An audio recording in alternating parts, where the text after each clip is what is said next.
Today's Get Ready With Me is all about packing. And I want to share with you a few hacks that I've come up with over the last 30 years where I've been doing a lot of business travel.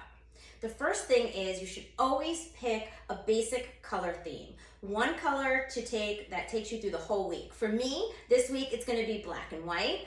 Makes it super easy to mix and match. But it also makes it so that you only have to bring one color shoe.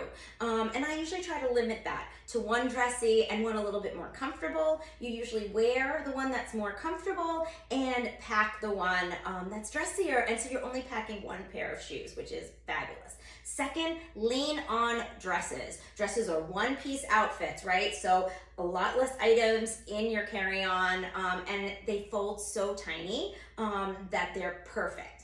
The last thing is I always wear things that I can wear again. So I am wearing our booty cut pants, which are like my favorite pants.